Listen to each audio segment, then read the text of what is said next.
Hello everyone, we will continue with this book and जो next part है book का उसका topic है My Greatest Period Ever. Don't worry, Lucy Peach is not going to talk about what she actually experienced in that whole process, but एक जो उन्होंने show produce किया बाद में जाकर और जिससे बाद में उनको एक आइडिया आया कि उनको एक बुक लिखनी चाहिए इस पूरे टॉपिक के ऊपर, ये पूरा जो सेक्शन है ये उसके बारे में है.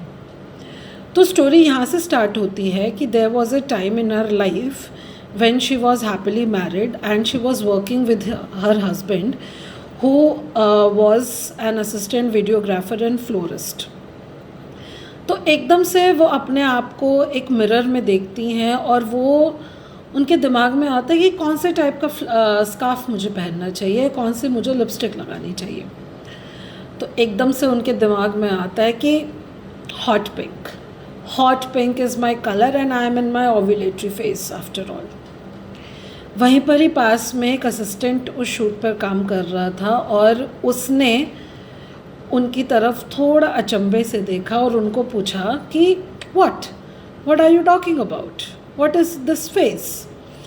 जैसे ही इन्होंने अपनी लिपस्टिक अप्लाई करी और उसके बाद अपना हेड स्कार्फ पहना तो इन्होंने उसको समझाने की कोशिश करी कि I am living through my period cycle.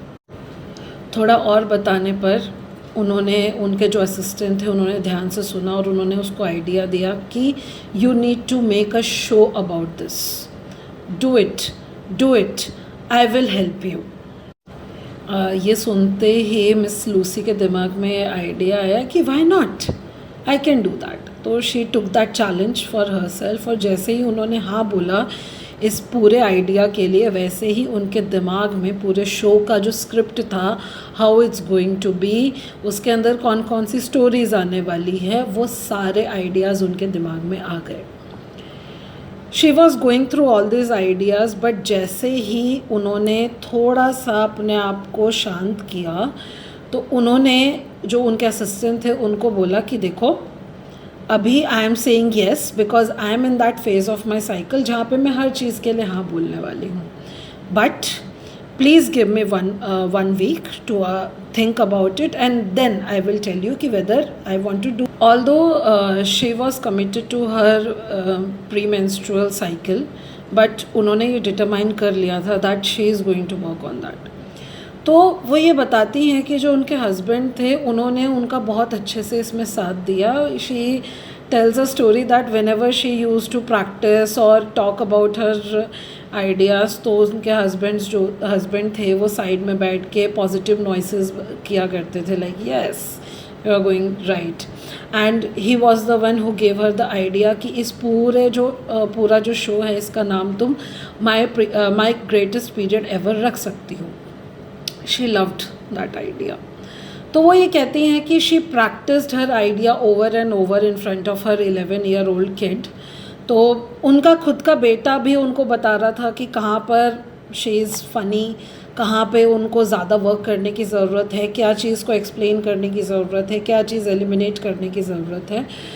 तो बिफोर ओपनिंग नाइट उससे पहले कुछ दिन पहले उन्होंने पूरा शो रिहर्स करके अपने हस्बैंड के सामने दिखाया and his only words were loose, it's fantastic, really it's great. But as he was praising her वो अपने हस्बैंड की बात में थोड़ा हेजिटेशन को एक्सपीरियंस करती हैं और वो उनसे पूछती हैं क्या हुआ. उनके हस्बैंड उन्हें बहुत ही फैंटास्टिक आइडिया ये देते हैं कि that your part is good, your narration is good, but अगर इसके अंदर कुछ विजुअल रिप्रेजेंटेशन हो सके तो ये शो और फैंटास्टिक बन सकता है. तो अब यहाँ पे चैलेंज लूसी के लिए ये था कि अब इतने शॉर्ट पीरियड ऑफ टाइम में वो कहाँ से सिंपल वे में क्रिएट किए गए डायग्राम लेकर आए जो कि वो अपनी ऑडियंस को दिखा पाए.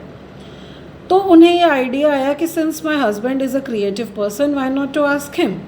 तो उन्होंने उनको बोला कि please just do it quickly. कोई और भी क्रिएटिव पर्सन होता उनकी जगह तो as we all know creative people like more time. उनको कुछ काम करना है तो they are very much dedicated towards doing perfection, और कम से कम not perfection in worldly lens per se, but अपनी नज़र में तो इंसान चाहता है कि हम परफेक्ट ही करें जो भी काम कर रहे हैं. बट फॉर हर सरप्राइज़ उनके हस्बैंड ने इस पूरे सिचुएशन को एज अ चैलेंज की तरह लिया और उन्होंने बोला कि yes, I am going to make some pictures for you. Opening night का मोमेंट आता है एंड इनके हस्बैंड इनको ज्वाइन करते हैं और वो चुपचाप साइड में स्टेज के बैठ जाते हैं जहाँ पर वो एक आईपैड पे स्क्रिबल कर सकते हैं अपनी ड्राइंग्स को, और वही चीज़ को आप स्क्रीन के ऊपर देख सकते हैं. तो she started speaking her content, और her husband was struggling through all the process because फटाफट उनको वो पूरा ड्राइंग्स बनाना पड़ रहा था एंड पीपल लव्ड इट. वो ये बोलती हैं कि उनके हस्बैंड के स्टैंडर्ड्स के हिसाब से those pictures were not perfect but people loved his pictures. और वो ये कहती हैं कि people were not only liking her lecture about the menstrual cycle but they were also liking the whole setup where a husband is sitting through a lecture with his wife और उसकी वो पूरी हेल्प कर रहा है चुपचाप से, और वो जो भी बोल रही है उसको बहुत ही अच्छी तरीके से प्रेजेंट करने की कोशिश कर रहा है. वो ये बताती है कि विद टाइम उनके जो शोज़ थे वो फुल हाउस रन कर रहे थे and their reception was incredible. जो बहुत सारे विमेन थी, बहुत सारी गर्ल्स थी, they use to come in pairs and in small gangs, और उसके बाद other night they use to come up with their guy friends और पार्टनर्स, और उनको बोलती थी कि please listen to this, you also need to know about it. Situation इतना ज़्यादा एक्साइटिंग था वहाँ पर कि जनरली जो थिएटर का जो मैनेजमेंट होता था वो इन लोगों से थोड़ा गुस्सा रहता था, क्योंकि उनका मानना था कि इनकी जो ऑडियंस है वो जल्दी से चली ही नहीं जाती अपने घर, यहाँ पर भीड़ भड़ा कर ये रखती है.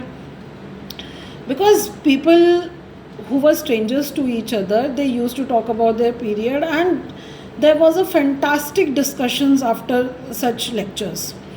तो लूसी एक पर्टिकुलर इंसिडेंट बताती हैं कि जो वहाँ पर एक लाइटनिंग टेक्नीशियन हुआ करते थे. इनिशियली जब उन्होंने फर्स्ट शो देखा था लूसी का तो he was not that impressed, but धीरे धीरे ही स्टार्टेड टू अंडरस्टैंड, और उन्होंने बोला कि it actually made him wish that I had a period. तो लूसी कहती है कि person who was very ignorant towards this topic, not as accepting as other people, और जब वो तुमको आके ये बात बोलता है that your lectures were fantastic and उसको ये लगता है कि that he needs to have the period, तो वो अपने इसको करियर की हाईलाइट मानती हैं. तो वो ये कहती हैं कि आगे जाके ये जो पूरा शो रहा माय ग्रेटेस्ट पीरियड एवर, इसने काफ़ी सारे प्राइजेस जीते, काफ़ी सारा मनी भी यहाँ पर इनको मिलता है. She also was called for 2 TEDx appearances, और फिर उनको कॉमेडी फेस्टिवल्स और फ्रेंच फेस्टिवल्स में भी इनवाइट किया गया. And then she started thinking कि कैसे मैं इस पर्टिकुलर टॉपिक को यंगर ऑडियंस के लिए बेटर बना सकूं. तो उन्होंने क्या किया कि इस पूरे शो को इन्होंने यंगर ऑडियंस के पर्सपेक्टिव में डालकर उसका नाम चेंज किया और उसको बोला how to period like a unicorn.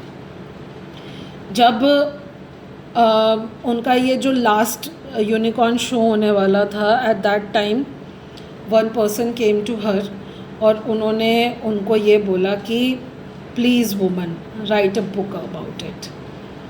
यहाँ से ये जो वैल्यूबल एडवाइस मिला इनको फ्रॉम द अनदर वुमन, वहाँ से उनको आइडिया आया कि जो मुझे नॉलेज है ऑलरेडी वो मुझे बाकी लोगों के साथ शेयर करनी चाहिए. Now I want to talk about my perspective on these things.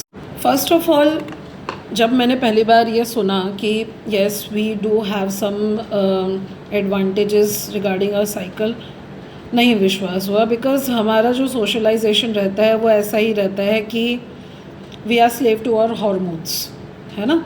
तो उनको ऐसा देख पाना कि वो हमारे स्लेव्स हैं या they are working for us is a totally different thing for us. Also, second thing what point I want to highlight here, मैंने ये चीज़ नोटिस करी है कि when a woman appreciates another woman ना, वहाँ पे एक सिंसियरिटी होता है उनके एडमिरेशन में. बिकॉज फॉर अ वुमन ना, we are not competing with each other when we are admiring each other.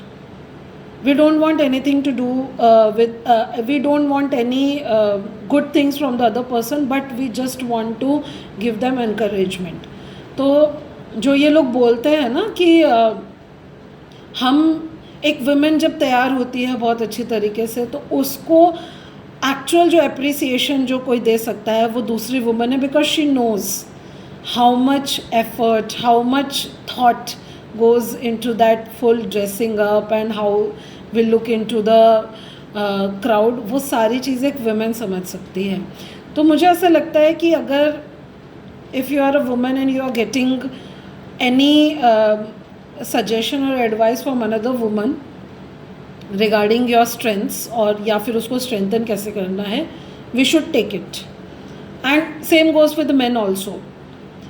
As a women, हम अगर कोई भी अगर एडवाइस दे रहे हैं या कोई भी अप्रिसिएशन दे रहे हैं, we are very sincere about it.